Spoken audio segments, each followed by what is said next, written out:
je vous entends dire ça va mieux. En fait, ça va mieux, mais c'est fragile. Hein.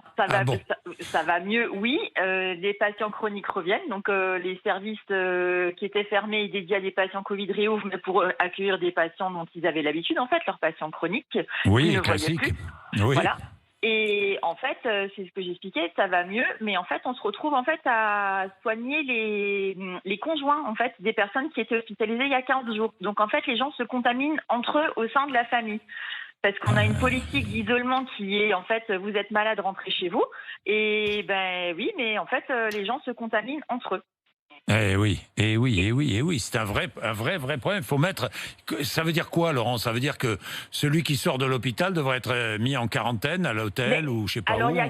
alors il y a 15 jours en fait, on n'avait pas de place à l'hôpital, donc on disait aux gens de rentrer chez eux, enfin Oui. même 3 semaines en fait. Et quand les gens s'aggravaient, venaient à l'hôpital, mais effectivement dans des états plus critiques. Donc là effectivement ils étaient hospitalisés, mais ils ont eu largement le temps de contaminer leurs conjoints. Eh oui, évidemment, Et en plus évidemment. les gens sont hospitalisés dans des services où éventuellement le conjoint est décédé. Hmm. Donc Hmm. enfin imaginez le drame de ces familles quoi. Ben oui, oui, Laurence, oui, je comprends très bien. Je comprends Sachant que très les bien. visites ne sont toujours pas autorisées. Les visites ne sont toujours pas autorisées. Laurence, ça veut dire quoi? Ça veut dire que vous avez moins de monde en réanimation, un peu moins, un tout petit peu moins. Hein, Alors moi Laurence? je suis dans un service de médecine Oui. standard en fait, pas en réanimation. Je sais qu'il y a des places en réanimation, que c'est nouveau, mais même dans notre service de médecine standard en fait on a moins de patients. C'est-à-dire que vous avez moins de patients Covid-19 qui arrivent. Oui, oui, clairement oui, mais d'autres patients arrivent.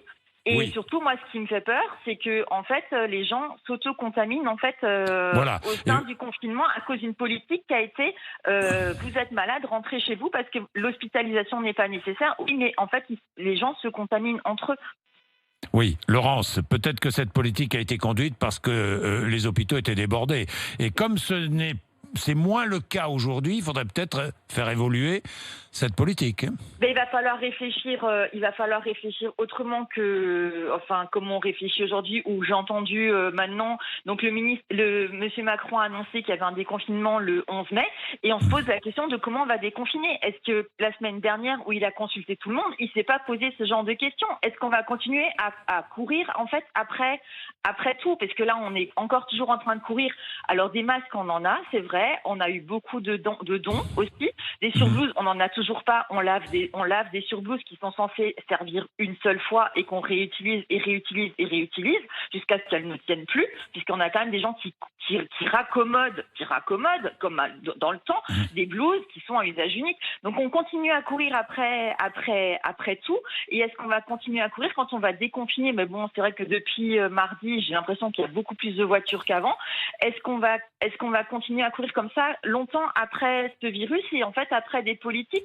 On ne teste toujours pas, les tests ne sont toujours pas disponibles. Est-ce que c'est normal que les soignants ne soient pas testés et qu'on ne sache pas qui contamine qui? À un moment donné, il va falloir que ça s'arrête. On ne va pas tenir comme ça encore longtemps. Enfin, ça ne va pas être possible.